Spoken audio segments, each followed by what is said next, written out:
এখন এই যারা নামাজ পড়ে আর যারা পড়ে না, এই দুজনের মধ্যে পার্থক্য বোঝাবো। যে অনেক যুবক আছে যখন নতুন নতুন নামাজ পড়তে যায়, ধরে নেন ইমাম সাহেব, মুয়াজ্জিন সাহেব, মুরব্বীরা বলে বলে বলে বলে একটা যুবক নামাজি হয়েছে। এখনো যুবক ভয়ে ভয়ে মসজিদে যাচ্ছে, যে জীবনে নামাজ কালাম পড়িনি, সে টুপিটাও ভালো করে পড়তে পারে না, টুপি হাওয়ালদারের মতন হয়ে যাচ্ছে। তা এখন গন্ডগোল খুব। ওই যুবক নামাজ পড়তে গেছে, সব দেখে দেখে হাসতে বলে, তা সারা জীবন নামাজ পড়তে আসে না, এখন নামাজ পড়তে গেছে, ভালো করে রুজু করতে জানে না, টুপি পড়তে পারে না, এরকম অনেক কটু কথা বলে, অনেকে টোন টিটকিরি কাটে যারা নতুন নতুন নামাজ পড়ে। এই বিস্তারিত এর উপরে ছোট্ট করে একটা ঘটনা বলবো, একদম হাদিস থেকে তোলা। দেখেন, আমার নবী পাক সাল্লাল্লাহু আলাইহি ওয়াসাল্লাম যখন তিনি বায়ান দিতেন সাহাবায়ে কেরামদের বসিয়ে নিয়ে, যখন আমার নবী ওয়াজ করতেন, নসিহত করতেন, নবী পাক বসে বসে ওয়াজ করছেন, নসিহত করছেন, আর সবার পেছনে একটা ইহুদি যুবক, মুসলিম নয়, এক ইহুদি যুবক চুপচাপ দাঁড়িয়ে দাঁড়িয়ে আমার নবীর কথা শুনছে। আমার নবীর চোখ গেল একদম পেছনে যুবকের দিকে। এই যুবক, এই তুমি কে বাবা? তুমি পেছনে দাঁড়িয়ে আছো কেন? তোমার নাম কি? তুমি কি করতে এসেছো? এর আগে তোমাকে দেখিনি বাবা। তুমি কি কলমা পড়তে এসেছো? ঈমান আনবে আমার উপর নাকি, তাই এসেছো? তখন যুবক বলছে, আরে না না মোহাম্মদ, তোমার উপর কেটা ঈমান আনবে? আমি ঈমান টিমান তোমার উপর আনতে পারবো না। বলে, তাহলে কেন এসেছো? চুপচাপ দাঁড়িয়ে দাঁড়িয়ে কথা শুনছো? বলে, হে মোহাম্মদ, তুমি যখন তোমার সাহাবায়ে কেরামদের নিয়ে বসে বসে গল্প করো, তোমার কথা এত মধুর লাগে যে আমি ওখানে দাঁড়িয়ে দাঁড়িয়ে শুনছি, আমার আর কোনো দিকে ধ্যান যায় না, মনে হয় সব সময় তোমার আওয়াজ শুনি, সব সময় তোমার কথাবার্তা শুনি, তোমার কথা খুব মধুর লাগে, তাই দাঁড়িয়ে দাঁড়িয়ে শুনছি, ইমান টিমান নিয়ে আসবো না। আমার নবী মুচকি হাসলো। ভালো করে শুনবেন, একটা কথা যদি এদিক ওদিক হয়ে যায় গন্ডগোল হয়ে যাবে, ভালো করে শোনেন। আমার নবী এই কথা শুনে মুচকি হাসি দিল। এই নবীর মুচকি হাসিতে ওই যুবক বাড়ি চলে গেল। যেখানেই যায় খালি নবীর মুখ মনে পড়ে, যেখানেই যায় নবীর হাসি মনে পড়ে, দুনিয়ার কিচ্ছু ওর মনে আসে না, শুধু খেতে যাচ্ছে নবীর হাসি, শুতে যাচ্ছে নবীর হাসি, যেখানে যাচ্ছে নবীর হাসি, নবীর মুখ আর ভুলতে পারে না। তাই মুচকি হাসি থেকে ইহুদি যুবক থেকে কত দূর পর্যন্ত সেই যুবক চলে যাচ্ছে। আমার যুবক ভাইরা ভালো করে শোনেন, ভালো না লাগলে শোনেন, ভালো লাগলে শোনেন, বুঝতে পারবেন আমার নবীর কথা কতটা মধুর ছিল। আর একটা যুবক আজকে তারা যখন প্রথম নামাজ ধরে, তাদের কি করণীয়, তাদের অন্য লোকের করণীয় কি আছে, তাদের উৎসাহিত করতে হবে, উৎসাহ দিতে হবে। কবি ছন্দের মাধ্যমে লিখছে, খুব মনোযোগ দিয়ে শুনবেন। নূর চেহারা মায়াতে ভরা, রোশনি ঝলকা নূরের ফোয়ারা,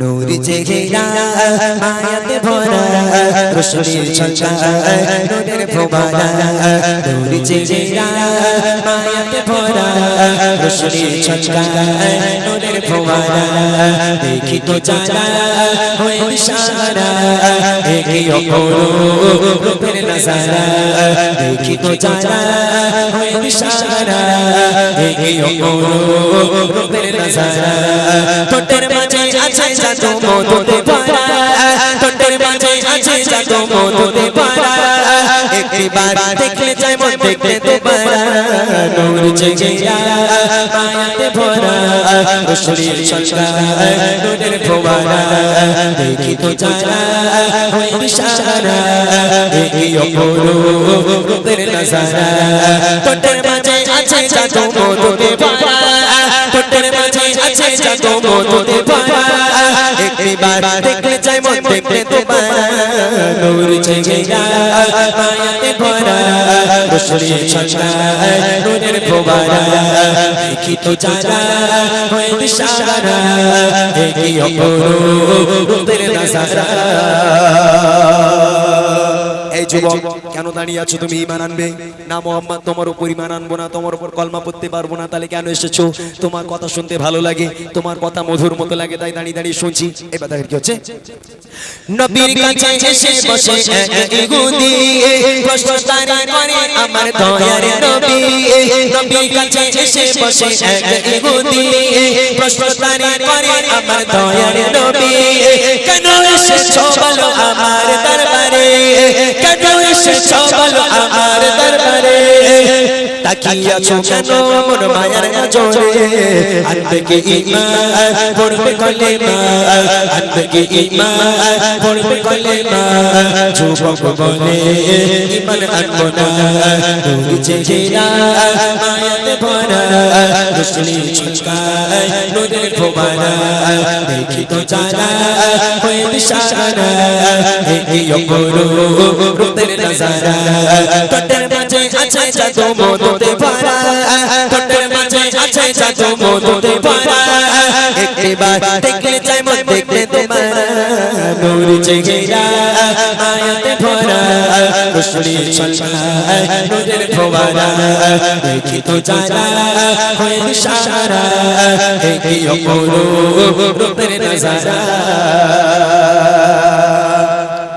খেতে যায় নবীর মুখ শুতে যায় নবীর মুখ যেখানেই যাচ্ছে নবীর কথা নবীর হাসি নবীর মুখ মনে পড়ে দুনিয়ার কিচ্ছু আসে না মাথায় সে কিন্তু ইহুদি ছেলে মুসলিম নয় পরের দিন আবার নবীর কাছে গেল আবার ওরকম পেছনে চুপচাপ দাঁড়িয়ে আছে আমার নবী পরের দিন বলে এই যুবক তুমি কাল বললে ঈমান আনবো না তা আবার তুমি কি করতে এসেছো বলে হে মোহাম্মদ আমি খুব বিপদে পড়ে গেছি ইহুদি যুবক বলছে বলে কি বিপদ বলে তুমি কালকে কথা বলেছিলে তুমি মুচকি হাসি দিয়েছিলে তা আমি যেখানেই যাই খালি তোমার মুখ মনে পড়ে খালি তোমার মুচকি হাসি আমার আর কিচ্ছু ভালো লাগে না তুমি ছাড়া যেন আর কিচ্ছু ভালো লাগে না দুনিয়ার কিচ্ছু মনে আসে না শুধু তোমার মুখটা মনে আসে তা কি বলতে চাও বলো বলে হে মোহাম্মদ আমি তোমার উপর কলমা পড়বো ঈমান নিয়ে আসবো জোরে হবে না সুবহানাল্লাহ জোরে বলবে না সুবহানাল্লাহ বলে কলমা পড়বো ঈমান আনবো তখন নবী পাক বলছে আলহামদুলিল্লাহ খুব ভালো তার যুবক বলছে হে মোহাম্মদ একটা শর্ত আছে বলে কি শর্ত বলে কলমা পড়বো ঠিকই ঈমান আনবো ঠিকই তবে নামাজ পড়বো না এই যুবকদের মতন সব যুবকদের মতন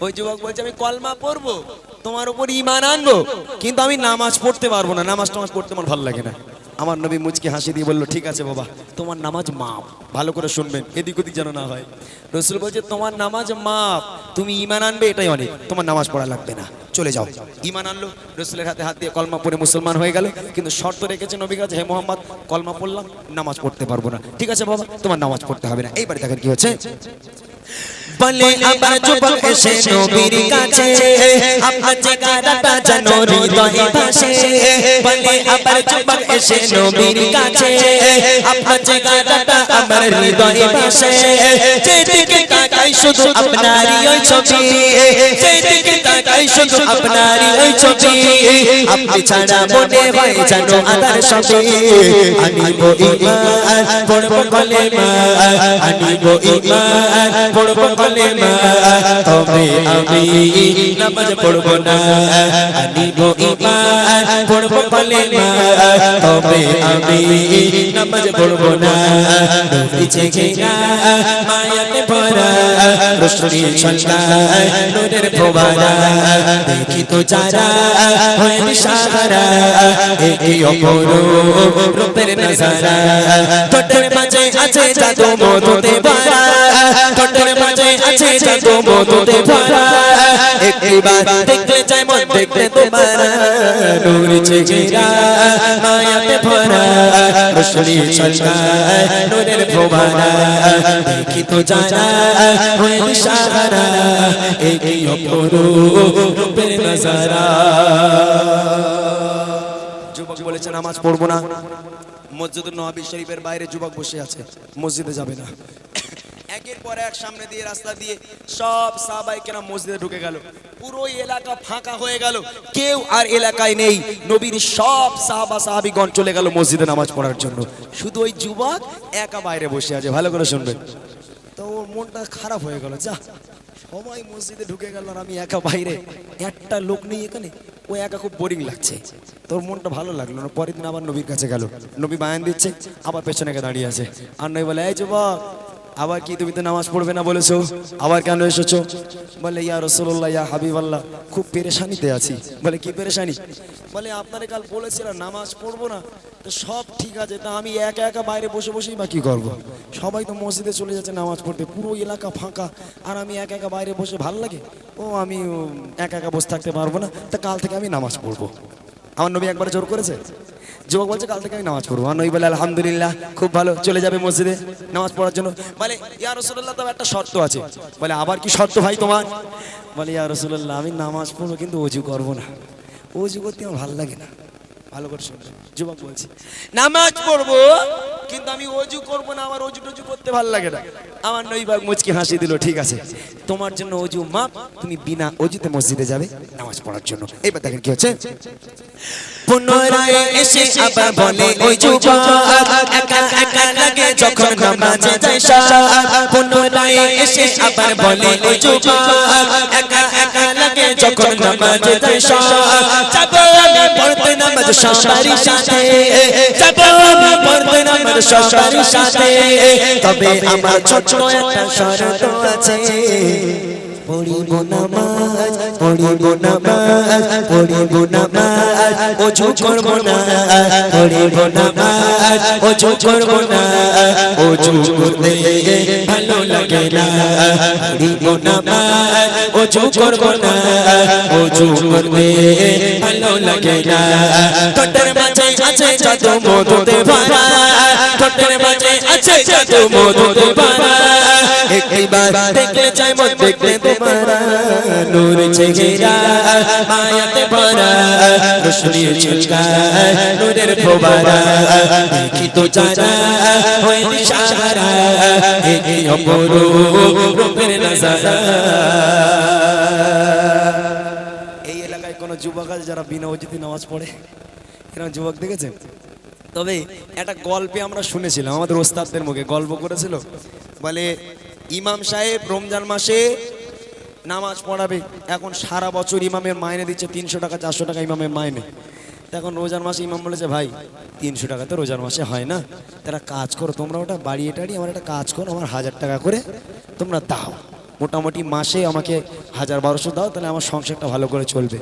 বলে যা পাচ্ছ ওই লাও, তোমার খাওয়া দিচ্ছি, ইফতারি দিচ্ছি, আবার 300 টাকা করে দিচ্ছি, এর থেকে কি চাও তুমি আর?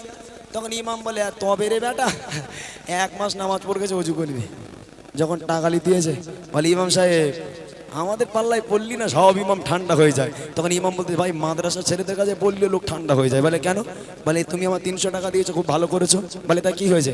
বলে সব তারাবি নামাজ থেকে শুরু করে সব নামাজে ঘুরিয়ে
তোমার বুদ্ধি আমার বুদ্ধি এক হলো, তা চলো যদি তোমার এত বুদ্ধি হয় ওয়াদা করলাম সারা শরীর ধুয়ে আমি নামাজে আসবো।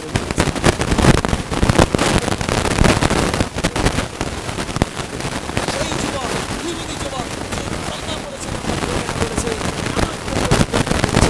যুবক শেষ আমার নবীর একজন বড় সাহাবা হয়ে গিয়েছিল।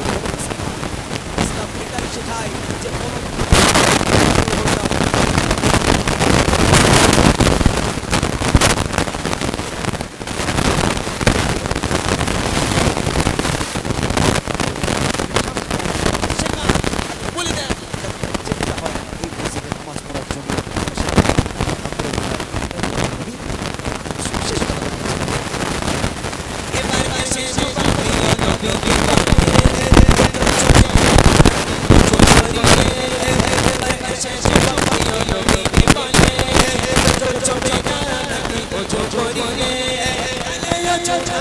গোসল করিবা কানের ছোড়া আমার গোসল করিবা কেন গোসলে আমার গায়ে লাগাবো এটাই আদর্শ নবীর শাসনা এটাই আদর্শ নবীর শাসনা কঠোর হতো না এটাই আদর্শ নবীর শাসনা